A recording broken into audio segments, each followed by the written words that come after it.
In the peaceful town of Riverside, nestled along the banks of a gentle river in rural Pennsylvania, there lived a young woman named Maya Thompson. At just 17 years old, Maya was the pride of her community. With bright hazel eyes and a warm smile, she brought joy wherever she went. The townspeople adored her kindness and respectful nature. Maya lived with her parents in a modest two-story house on Maple Street. Her mother, Sarah Thompson, worked as a librarian at the town's public library, known throughout Riverside for her gentle spirit and love of books. People often said Maya inherited her mother's compassionate heart and graceful demeanor. Her father, Robert Thompson, served as a city council member and owned a small hardware store downtown. He was a respected figure in the community, tall and distinguished, with a voice that commanded attention at town meetings. Maya was his greatest treasure, the daughter he called my shining star.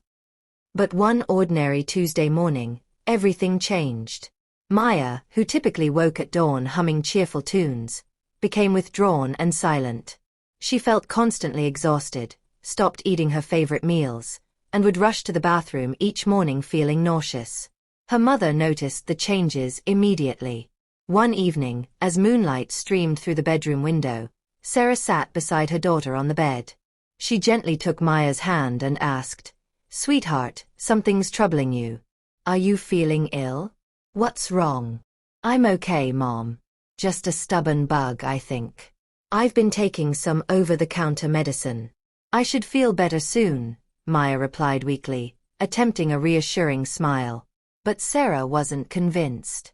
She studied her daughter's face carefully and asked again, "This doesn't seem like your usual colds. Why is this different?" Maya insisted she was fine, but when she rushed outside the next morning to vomit and Sarah witnessed it, she knew immediate action was needed. Without delay, she took Maya to their family doctor, Dr. Harrison, fearing something serious. After a thorough examination, Dr. Harrison called Sarah aside privately. "Mrs. Thompson, I need to tell you something difficult. Your daughter is pregnant. She's about 6 weeks along." "What? That's impossible. There must be a mistake. Please examine her again," Sarah exclaimed, her voice rising in disbelief. Questions flooded her mind like a breaking dam. When they returned home, Sarah confronted Maya gently. "Maya, the doctor says you're pregnant. Please, tell me who the father is. How did this happen?" Tears filled Maya's eyes, but she remained silent. She simply wiped away the tears streaming down her cheeks. Despite her mother's repeated pleas, Maya refused to reveal the father's identity. When Robert Thompson came home from his council meeting that afternoon, Sarah told him the devastating news. She couldn't keep it secret. The moment Robert heard, he shot up from his chair so violently it toppled backward. His face flushed crimson as rage consumed him. "Under my roof," he shouted. "My own daughter pregnant, and she won't tell us who's responsible." Robert's fury was overwhelming. "She's brought shame to this family. She's destroyed my reputation," he bellowed, his voice so loud that birds scattered from nearby trees. Within minutes, neighbors began gathering outside, curious about the commotion. News traveled like wildfire through the small town, and soon the Thompson property resembled a public gathering. Some came from concern, others from mere curiosity. Whispers spread among the crowd. Could it be someone from another town? Maybe she was deceived. We've never seen her with any boy. Who would have thought she'd do something like this? In the center of their yard, Maya knelt on the grass, head bowed, eyes flooding with tears and pain. She sobbed uncontrollably, barely able to form words to beg her father for mercy. Robert stood before her, his heart torn between love and wounded pride. "You were this family's pride," Robert said, his voice low but seething with anger. "And now you've disgraced my name. If you want to be a mother, if you want to experience adult consequences, then go live as one. From this day forward, you're no longer my daughter. You're no longer welcome in this home." Gasps rippled through the crowd as people began murmuring. Sarah rushed to kneel beside her daughter, clutching her. "She's our only child. Please, Robert, don't send her away." Have mercy on her. Please, she begged. But Robert turned his face away. Though his heart ached, his mind was decided. He refused to listen to anyone. Just then, Robert's closest friend, David Mitchell, who had recently returned from overseas where he'd been working as a contractor, arrived at the scene.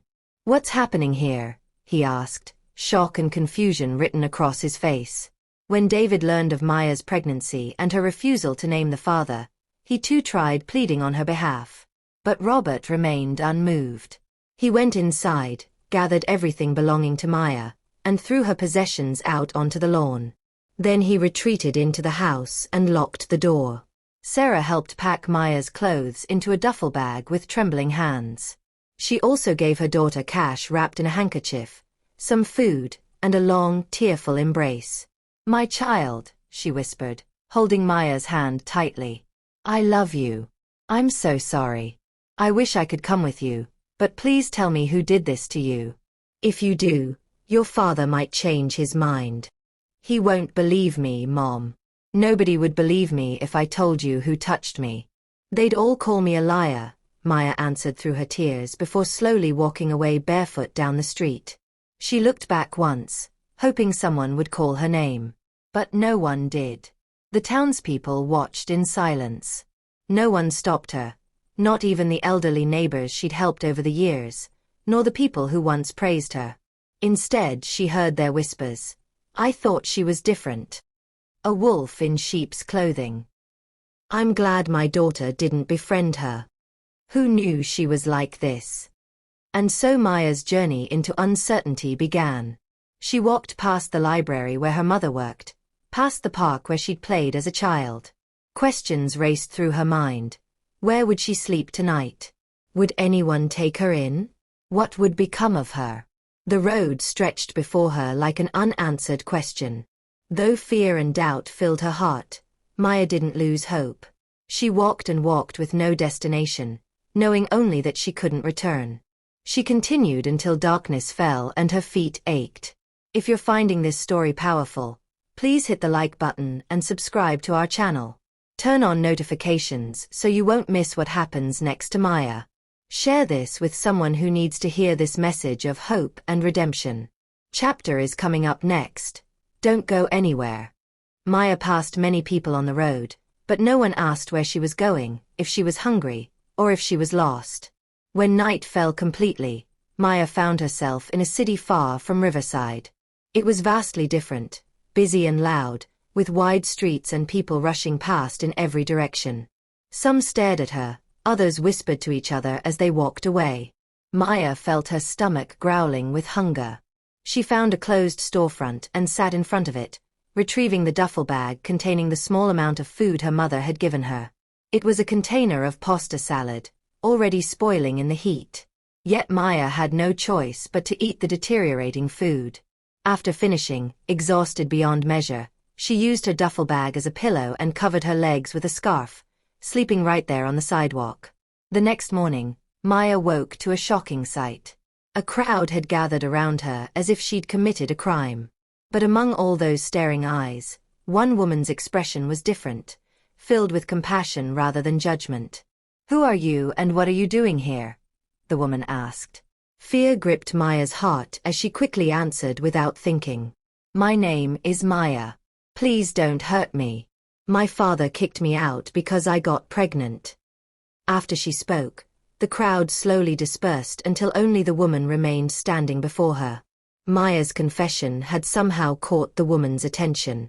Maya looked around and noticed her duffel bag was missing, stolen while she slept. "You look exhausted and hungry. Everyone calls me Aunt Linda. Come with me. I'll take care of you," Aunt Linda said, extending her hand. Aunt Linda appeared calm and compassionate, though Maya still harbored doubts. "I don't have any money," Maya said quickly. "I didn't ask for money. I asked you to come. Don't worry about that. I once had children too. Let me care for you," Aunt Linda replied. Maya gathered her remaining belongings and followed Aunt Linda to her apartment. She didn't know where they were going, but somehow she didn't feel afraid. Aunt Linda's apartment was small, just 2 tiny rooms with cracked walls, but it felt warm and secure. It was far better than sleeping exposed to danger on the streets. Aunt Linda's home became Maya's refuge. She took Maya in as her own daughter and cared for her with genuine compassion. Maya had her own bed, and Aunt Linda ensured she lacked nothing. Every night, Aunt Linda massaged Maya's swollen feet with lotion, provided warm baths, and bought new clothes for her. It didn't take long before Maya began smiling again. But despite the food, kindness and safety, Maya's heart remained partially broken. Sometimes she'd sit quietly, holding her growing belly and gazing out the small window at the stars, thinking about her mother's embrace and remembering her father's angry voice, how he'd abandoned and disowned her despite his former love. Though she said nothing, tears often filled her eyes. Time passed swiftly like the wind. Then one rainy night, everything changed. Maya was sleeping soundly when her baby kicked hard and the labor pains began. Maya cried out, "Aunt Linda!" Aunt Linda jumped from her bed, rushed to Maya's side, and quickly tied her robe.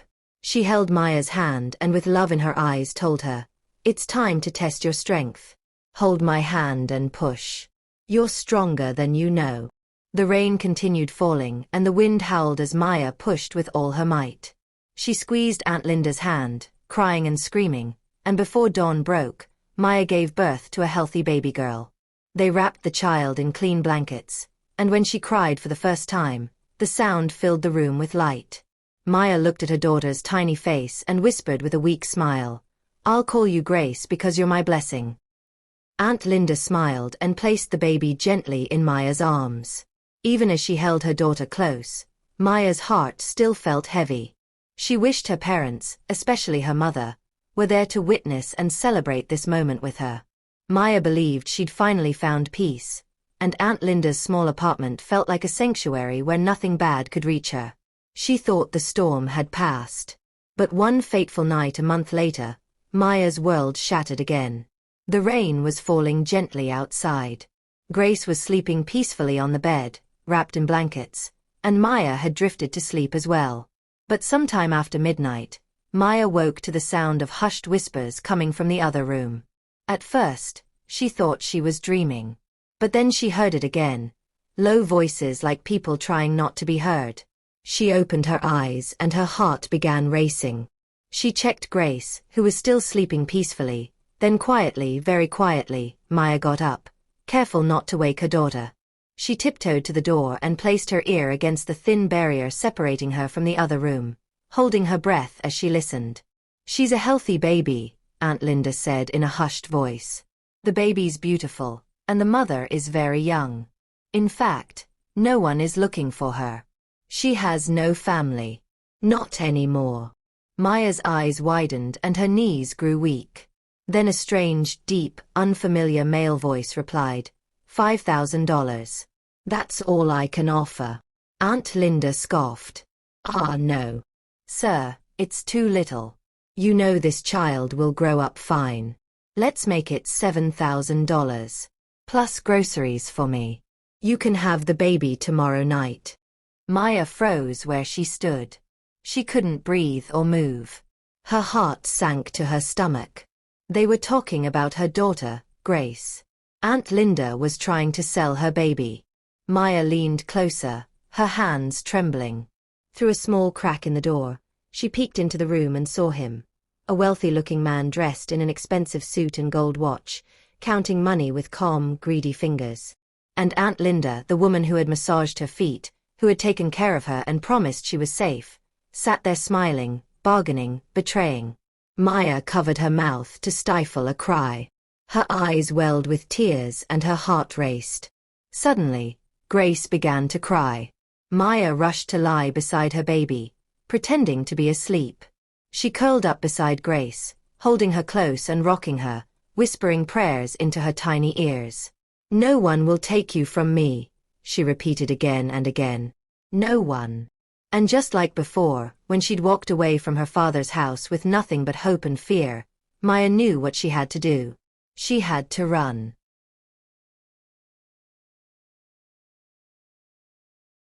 When the morning sun rose, Maya was already far from Aunt Linda's apartment.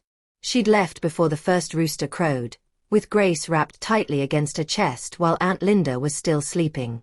Maya walked and walked without looking back, traveling for hours and asking for directions to the nearest town.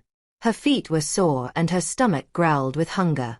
Grace cried from hunger too, and Maya would stop at intervals to nurse her. The sun climbed higher and hotter, but Maya continued until finally she arrived at another town.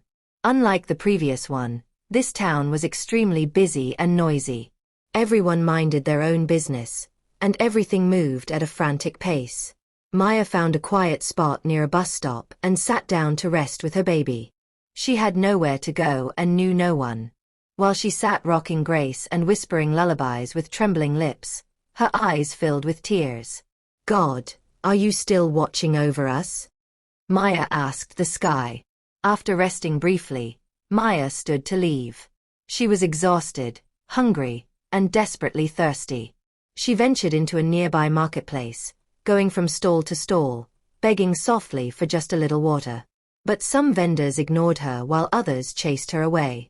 Maya felt deeply hurt, so she returned to sit by the roadside. That's when a well-dressed man stopped beside her. He wore neat clothes and polished shoes. His face was clean-shaven, and he had what seemed like a kind smile. He looked at Maya with apparent concern. "Good afternoon," he said. "Why are you sitting by the roadside with your baby under this scorching sun?"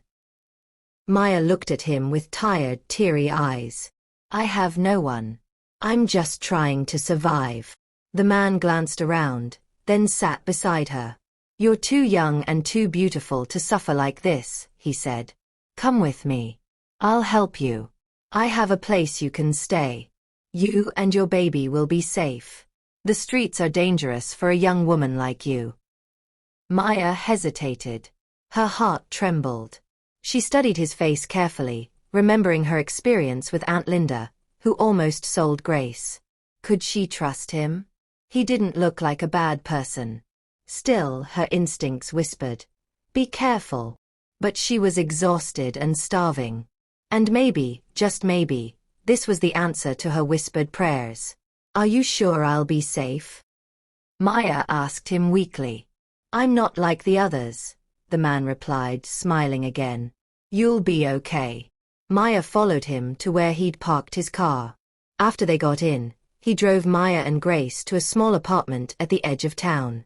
It was clean and quiet. Inside one of the rooms, there was a soft rug on the floor, a ceiling fan, and a pleasant fragrance in the air. There was also a comfortable bed. He gave Maya warm food and prepared a bath for Grace. He also provided baby blankets with floral prints. After Maya ate, she bathed and slept for hours. When she finally woke, she came out to find the man in the living room watching television. She approached him and fell to her knees, thanking him profusely for his generosity and care. The man simply smiled and asked her to sit down. He introduced himself as Marcus, a businessman. He asked to hear Maya's story, and she told him everything. He appeared moved to tears as he watched Maya weep while narrating her ordeal. Marcus assured Maya that everything would be all right, and she believed him. For 3 months, everything seemed fine. Maya received new clothes from Marcus, and he was kind toward Grace. Maya took on the duties of a housekeeper. She kept the apartment spotless, washed Marcus's clothes and car, and cooked meals. At first, everything seemed perfect. Marcus frequently bought Maya things and constantly asked if she was comfortable. But in the 4th month, everything began to change. Maya started noticing things. The way Marcus looked at her whenever she bent to pick up Grace in his presence. His eyes would linger inappropriately, and he'd smile at her in an unsettling way. At night when she went to her room, she'd hear his footsteps pause outside her door, lingering ominously. Sometimes when she was doing laundry outside, she'd notice Marcus standing at the window just staring at her, saying nothing. Maya sensed something wasn't right anymore. She began locking her bedroom door at night and held Grace closer, sleeping with heightened alertness. One fateful night, just after Grace had fallen asleep, Maya sat on the bed brushing her hair with her fingers. Suddenly, she heard someone trying to open her door. It was locked, so she felt momentarily safe, but shock overwhelmed her when the lock began turning from outside. Marcus had a master key. The door creaked open, and Marcus stepped into her room with a strange smile. "You're still awake?" Maya asked, trying to hide her discomfort and growing fear. But Marcus sat beside her on the bed without responding. Then he turned to face her and tried to hold her chin. Maya pulled away, but Marcus persisted. "It's been over 3 months now. Haven't you rested enough? I've taken good care of you and your baby, even though she isn't mine. I've provided everything you needed. Isn't it time for you to take care of me too?" Marcus told her in a cold voice. Maya stood up and grabbed Sleeping Grace with both arms. "Please," she whispered. "You said we were safe here."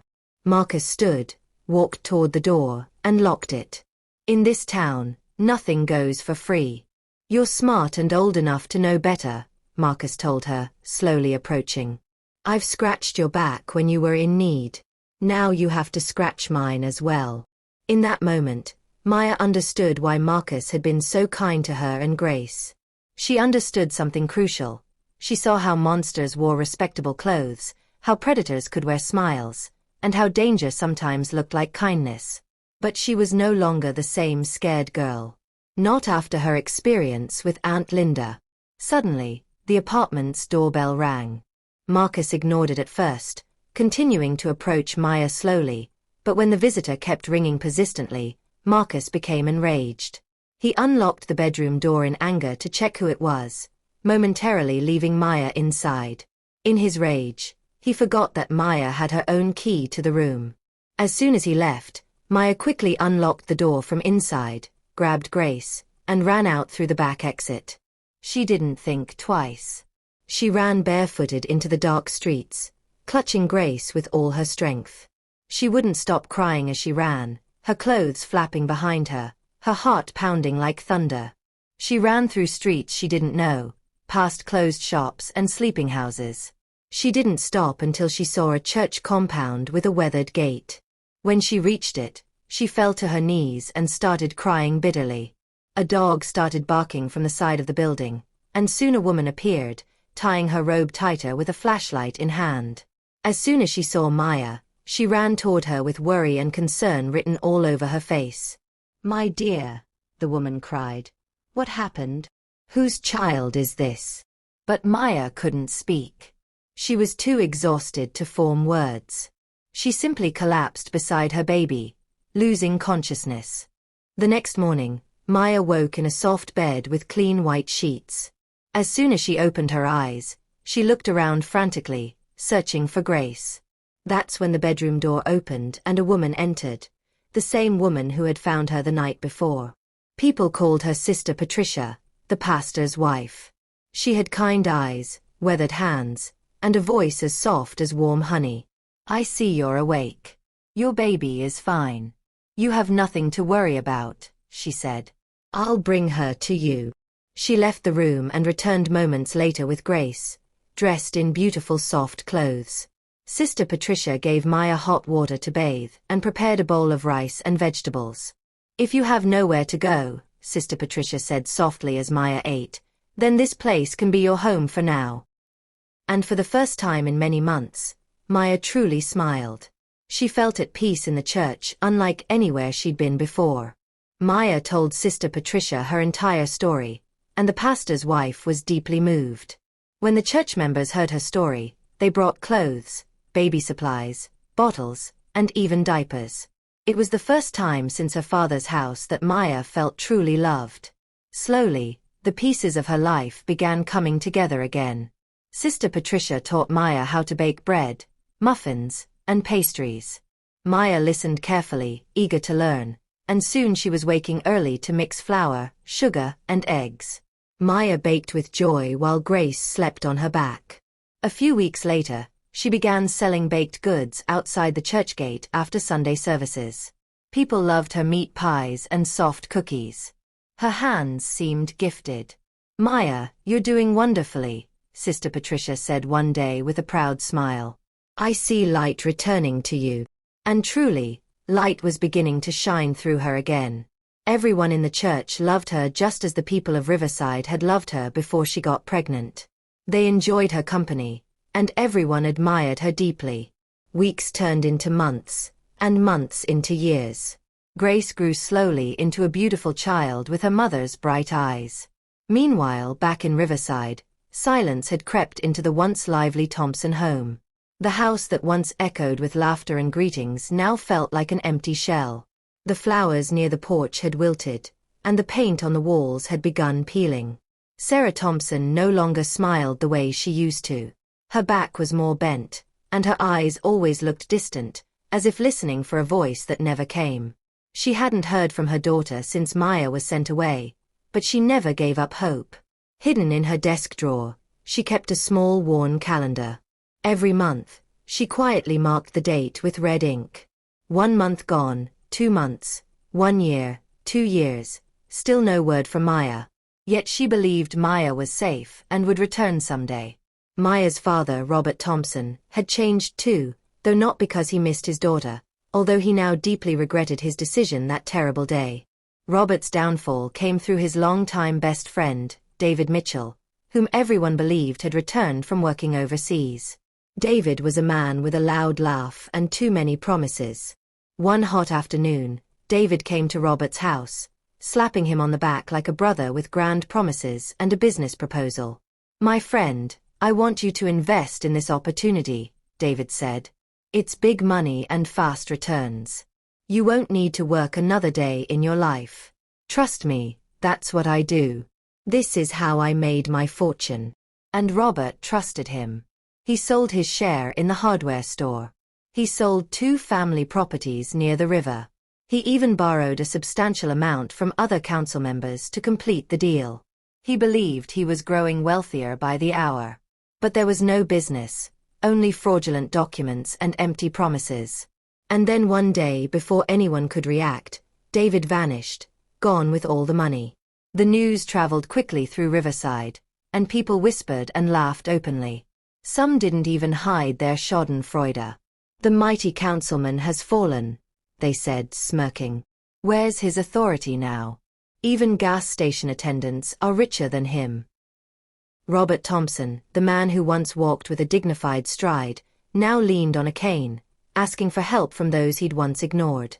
His cheeks were hollow, and his eyes were sunken. He no longer attended council meetings. He stopped appearing at town gatherings out of shame. Even children pointed and giggled whenever he passed. Only one person remained by his side, Sarah Thompson, his wife. But she was growing weaker every day, even though her spirit remained strong. She didn't speak much. She only sat beside her husband, watching as if waiting for hope to return. It had been nearly 3 years since Maya was forced out of Riverside. Then one afternoon, Emily, an old friend of Sarah's, came to their deteriorating home after returning from a business trip to the city. She placed her hand on Sarah's shoulder and said, "I saw your daughter in the city." For the first time in a long time, Sarah looked up with eagerness and curiosity in her eyes. She asked a dozen questions simultaneously. How is she? Where is she? How is her baby? What is she doing? Emily laughed and told her friend to relax. "She's doing well, and your granddaughter is healthy and beautiful. We met in a busy market, so we didn't have much time to talk," Emily explained. The story spread throughout Riverside like wildfire on dry grass. Some said, "It can't be her. She must have died in the city." Others speculated, "Maybe she's working the streets now. The city is full of temptations. How else could she survive?" But Sarah didn't care about the rumors circulating. She was simply overjoyed that her daughter had survived. Back in the city, one Sunday after church service, as Maya was packing her remaining baked goods, a distinguished woman in an elegant dress walked over to her. She wore subtle perfume and designer accessories. Her jewelry sparkled, but her eyes were calm and warm. "You remind me of who I used to be," the woman told Maya gently. Maya looked up, surprised. "My name is Mrs. Helena. I've been observing you. You carry yourself with such dignity, even in struggle. That's very rare. You have a future, my dear." A bright one. Mrs. Helena placed a business card in Maya's hand. If you ever want to do more than sell baked goods in the sun, call me. I mentor young women like you to achieve their dreams. You don't have to struggle to succeed. Her words touched Maya deeply, but she wasn't sure she could trust Mrs. Helena. The next Sunday, Mrs. Helena returned. She bought all the pastries without asking for change. She sat beside Maya and asked questions about her aspirations. You're very talented and beautiful, she said. You could go far. Don't let this small life hold you back. Maya felt drawn to her. Sister Patricia noticed Mrs. Helena but said nothing initially. The church members noticed too and whispered among themselves. Mrs. Helena has wealth, one said. She helps people sometimes, but no one really knows her full story. After several visits, Mrs. Helena invited Maya to her home, and Maya accepted. It was a mansion with gleaming doors, expensive furnishings, and designer fragrances in the air. Grace laughed as she crawled on the plush carpets. This could be your life, Mrs. Helena said with a smile. Let me help you build it. But what Maya didn't know was that Mrs. Helena wasn't who she appeared to be. Behind Mrs. Helena's soft words and generous smile, she operated a dark enterprise, a network that exploited vulnerable young women. And now she had her sights set on Maya. Many other young women lived with Mrs. Helena. Each had their own room in the mansion, though some shared. Each time Maya visited, she interacted with these women. But beneath the surface luxury, Maya noticed something disturbing. The way they laughed too loudly. How their smiles didn't reach their eyes. How they wore beautiful clothes and expensive jewelry but never looked truly free. Maya also noticed it in Mrs. Helena's voice, which was sweet as honey but always manipulative, always selling false dreams. Do you want a better life? Mrs. Helena would ask with an unblinking smile. Wealthy people don't ask questions. They just do whatever is necessary. You're too talented to waste your time struggling. Money solves everything, my dear. At first, it sounded like help, like hope. But slowly, it stopped feeling like an opportunity. It felt like a trap. Then one evening, Maya visited Mrs. Helena with Grace. It was already late into the night, so Mrs. Helena insisted Maya spend the night. That evening, after rocking Grace to sleep, Maya sat thinking deeply about everything Mrs. Helena had said over the weeks. After much contemplation, she decided to ignore the warning signs and give Mrs. Helena a chance. But before going to bed, feeling thirsty, she stepped out to get some water. When she entered the hallway, it was eerily quiet. As she walked toward the kitchen, she heard a voice, actually, a giggle. It was Mrs. Helena speaking sharply on the phone. Her voice was low but crystal clear. Yes, Senator. She's very fresh. Barely 25. Innocent face. Soft features. You'll like her. Yes, this weekend. I'm still convincing her. I'll handle the rest. Maya froze. Every hair on her body stood on end. She clutched the wall for balance as her heart pounded. She remembered how Aunt Linda almost sold Grace. She remembered Marcus, who had lured her with kindness and tried to exploit her. She remembered running through the streets with Grace, with nothing but fear propelling her forward. And now this, another woman, another mask, another lie. Maya realized that Mrs. Helena was a predator disguised as a mentor. She groomed desperate young women and connected them with powerful men who paid large sums for their exploitation. That's how she became wealthy. And now she wanted Maya to join their operation. Maya tiptoed back to her room, locked the door, and grabbed her phone. With trembling hands, she sent a voice message to Sister Patricia telling her everything she'd overheard. But the next day, Maya didn't leave. She decided to risk her safety to save the other women caught in Mrs. Helena's web and prevent future victims from falling into her trap. Maya secretly gathered evidence of Mrs. Helena's operation, recording phone calls and documenting the luxury vehicles that came to collect the young women. 3 days later, Maya promised Mrs. Helena she decided to do what needed to be done, but first needed to return to the church to collect her belongings and thank Sister Patricia for everything. Mrs. Helena believed Maya and allowed her to leave. But one day later, the internet exploded. A video went viral. It was Maya. No makeup, no filters, just her honest face. She sat in a small office, her voice clear and her eyes filled with courage as she spoke. My name is Maya Thompson. 3 years ago, I was thrown out of my home because I got pregnant. I almost died on the streets, but I survived. And now I must speak. I've encountered a woman named Helena Westbrook who claims to help young women. But I've discovered that her operation involves connecting these women with powerful individuals, politicians, businessmen, and community leaders, for exploitation. I have first-hand knowledge and evidence of her activities. Maya shared voice recordings and video evidence. The world listened. Social media exploded. Journalists investigated the details. Human rights organizations reached out, and Mrs. Helena disappeared overnight. Within 6 months of the news breaking, Maya's life transformed beyond recognition. People from across the state sent her donations.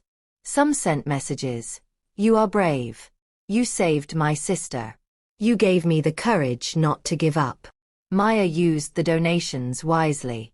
She opened her own bakery business, not just a roadside operation, but a full company, which she named after her daughter, Grace's Kitchen. Maya's brand grew rapidly due to her visibility. Her meat pies were ordered for large weddings. Her cakes were featured in lifestyle magazines. She trained professionally and soon employed other single mothers, paid them fairly, and treated them with compassion. Maya became known throughout the city, not just for her baking, but for her courage. She became successful, well-respected, and free. Grace started attending one of the finest schools in the city. Maya no longer cried at night. But sometimes when she looked at the stars, she still thought about home, about her mother and father. Exactly 3 years after Maya was forced from home, she was invited to a prestigious wedding. The wedding of a friend she'd met while living at Sister Patricia's church. She was invited not just as a guest, but as the featured caterer and guest of honor. Grace's Kitchen, now one of the most respected bakery brands in the region, had crafted the wedding cake, a 5-tier masterpiece rising like a sculpture in the center of the hall, drawing everyone's attention. As Maya walked into the venue, people turned to look at her. Beside her, Grace followed proudly in a matching dress. Is that the baker?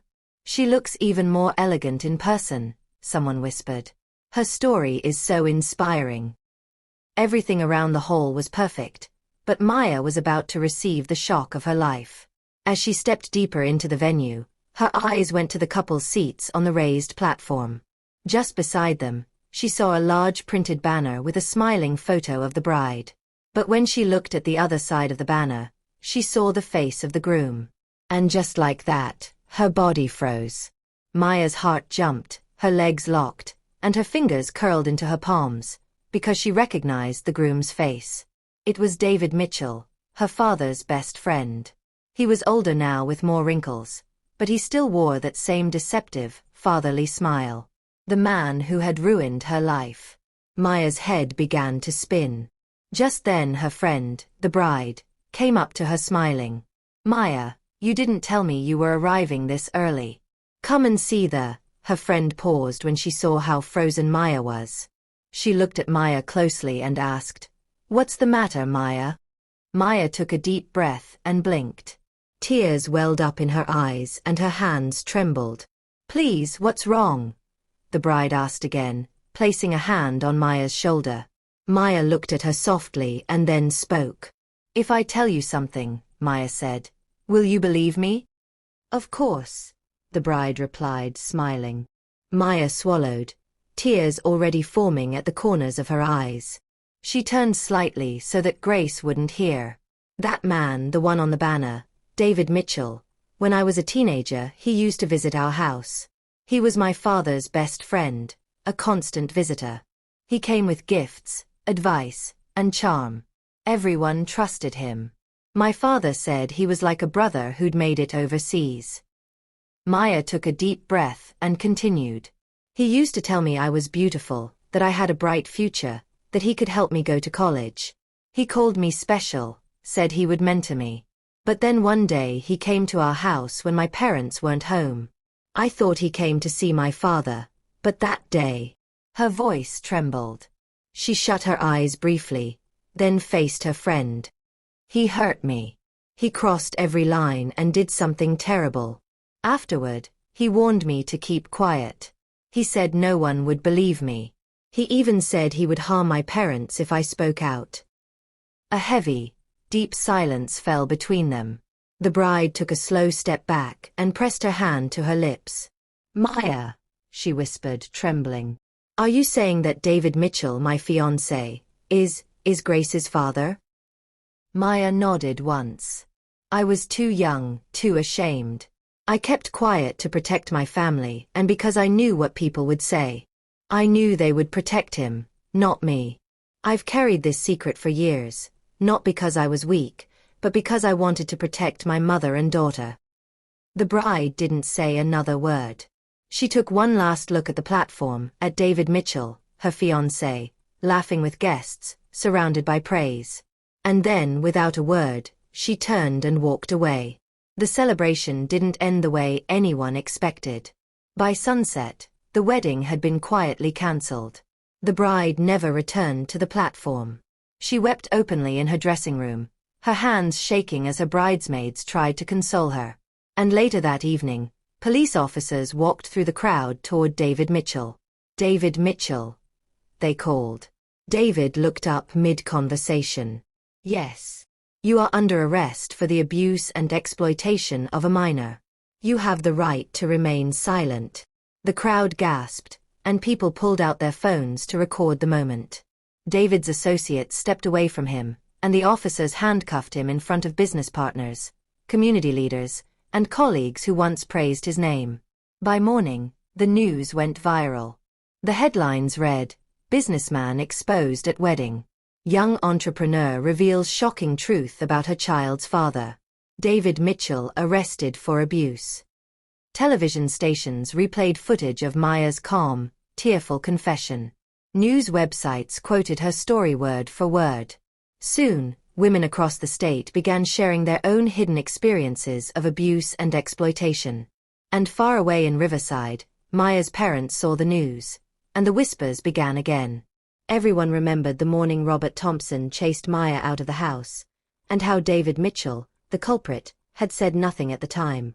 The truth was finally revealed. 1 week later, a black SUV rolled into the town of Riverside.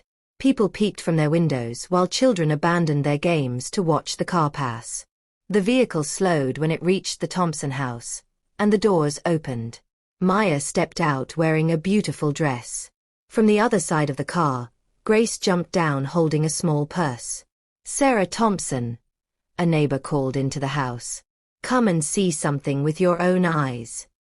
Maya's mother stepped out of the house and froze when she saw her daughter. Her hands flew to her mouth. "Maya," she gasped. "Mom," Maya answered, her voice thick with tears. "I'm home." Maya held her mother in a tight embrace, weeping as townspeople gathered around. Grace held her grandmother's dress. Then Robert Thompson came out. His hair was now gray, his shoulders sagging. He looked like a shadow of his former self. "You," Robert began, but his voice broke midway. Maya walked closer to him. "I guess you know the truth now, Dad," Maya said, tears in her eyes. "I kept quiet all these years because you would never have believed me. David Mitchell, the man you called your brother, he's Grace's father." The crowd gasped in shock and surprise. "I didn't tell you because I knew you'd choose him over me," Maya continued. Robert dropped to his knees. "Forgive me, Maya," he wept. "I failed you. I cursed you when I should have protected you. I chased away my own blood, and I paid the price in full." Maya knelt and lifted him up. "I forgive you, Dad," she said. "That's why I came back." She opened her purse and handed him some documents. It was a deed for property bought in his name, another for her mother, and evidence that she had cleared all the debts her father had incurred because of David Mitchell's fraud. She had restored her family's dignity. "I am no longer the girl you threw away," she said gently. I am the woman you created through fire, and I came home, not with bitterness, but with healing. Her father looked down at the documents with trembling hands. He held Grace close and kissed her tiny forehead. Grandpa, Grace said, blinking. Are you crying? Robert laughed through tears, and the town celebrated that night, not for a councilman, but for a daughter who became a queen. Months passed, and in the town of Riverside, the once broken Thompson home now echoed with joy again. Robert no longer walked with false pride, but with humility, always greeting the people he once ignored. He had learned, he had lost, and he had been given a second chance. Sarah Thompson, stronger and happier now, helped her daughter run a branch of Grace's kitchen in Riverside. Every morning, the scent of meat pies and fresh pastries floated through the air. And Maya, she became more than a name. She became a movement. She started a foundation for abused women and single mothers, building shelters, funding education programs, and giving voice to the voiceless. She never wore a crown, but she ruled in the hearts of many, a young woman who was kicked out with nothing but returned with everything.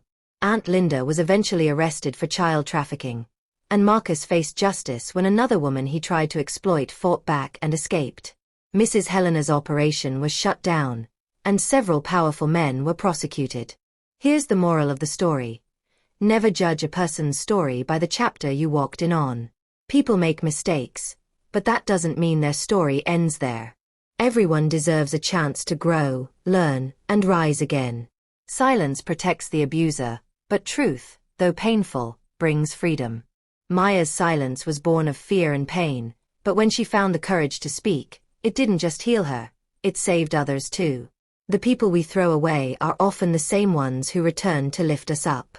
The daughter they rejected became the one who restored their name, cleared their debts, and brought peace to a broken home. Every fall is a lesson. Every betrayal a test. But healing is a choice. This story teaches us that pain doesn't have to define us. What matters is what we do after the pain. Now, I'd love to hear from you. What did this story teach you? Please drop your thoughts in the comments section below. I read every single one of them. There's another powerful story coming your way very soon, so don't forget to subscribe to our channel and turn on your notification bell so you'll be the first to know when it drops. If you enjoyed this story of redemption and courage, please hit the like button and share it with your friends and family. Someone out there may need to hear this message today.